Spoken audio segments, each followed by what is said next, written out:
Premium smartphones have become pretty predictable when it comes to design. There is usually a large display up front, thin bezels, a metal frame around the sides, a sizable camera system on the back, and glass covering everything. Google isn't reinventing that formula with the Pixel 11 Pro and Pro XL, but there are some interesting changes hiding underneath the familiar design, including a new camera experience and a surprisingly nostalgic feature on the back. The biggest internal upgrade is Google's new Tensor G6 processor. It comes with a new ISP that Google says can improve night sight photography by as much as 4.5 times.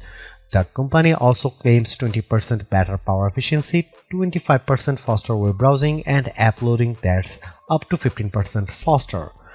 The phone felt responsive during my hands-on session, but it's hard to properly judge those improvements in such a short amount of time. Battery efficiency and sustained performance are things we'll need to test over a longer period. Google has made one upgrade that's much easier to appreciate through storage. The Pixel 11 Pro now starts at 256GB instead of 128GB. That gives you considerably more space for photos, videos, apps, and games without immediately having to pay for a higher storage tier. RAM remains available in 12GB and 16GB configurations, with the higher capacity paired with the 512GB and 1TB models. Security is also getting an upgrade with the new Titan M3 chip. Google says it offers a stronger multi-layered protection against potential attacks, including post-quantum cryptography. Charging has seen a bigger improvements too. The Pixel 11 Pro and Pro XL support QI 2.2 wireless charging at up to 25 watts, while wired charging jumps from 30 watts to 45 watts. You will need compatible charging accessories to reach those maximum speeds, but this is still one of more useful upgrades for everyday users.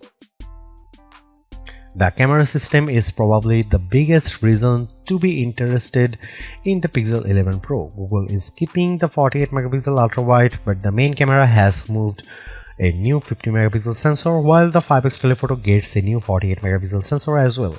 And based on the images I saw during the demo, the new setup can capture some seriously impressive detail.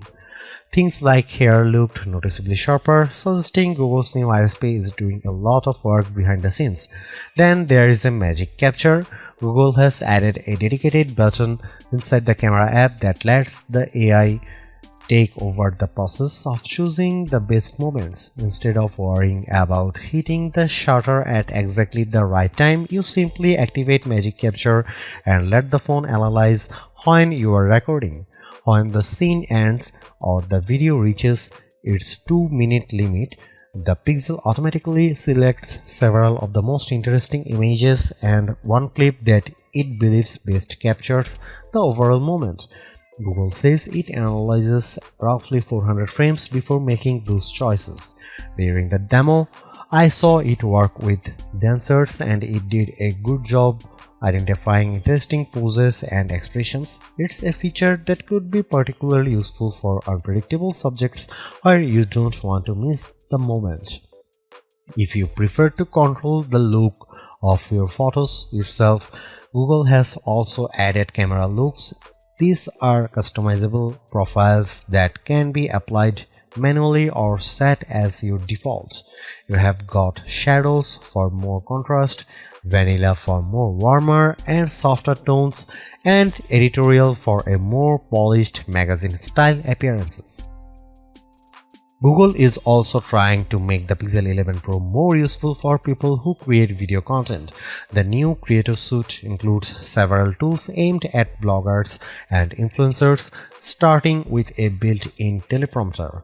You can upload your script and the phone automatically follows along while you are speaking. I tried it during the demo and it worked surprisingly well, keeping up with my speech without any obvious issues.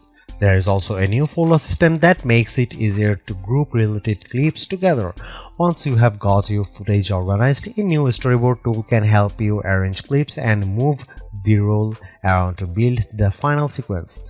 It's not designed to replace professional editing software, but for people who shoot and edit content directly on their phones, these additions could make the entire process more convenient.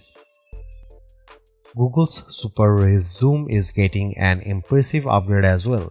The Pixel 11 Pro can now reach up to 120x digital magnification, which is higher than the 100x space zoom offered by Samsung's Galaxy S26 Ultra.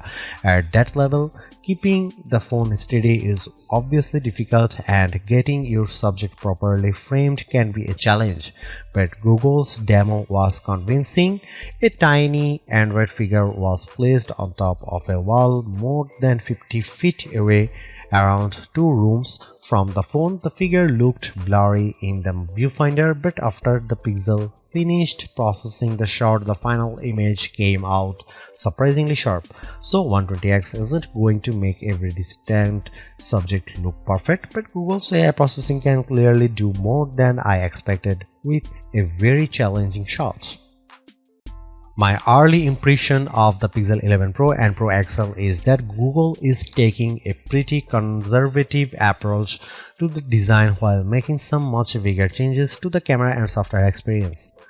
From the outside, these phones are extremely familiar, but the camera upgrades are much more significant. You have got 2 new sensors, a new ISP, Magic Capture, 120x Super Res Zoom, and a creator suite with tools that could be genuinely useful for people who shoot a lot of content. Magic Capture is probably one of the features I am most interested in testing further.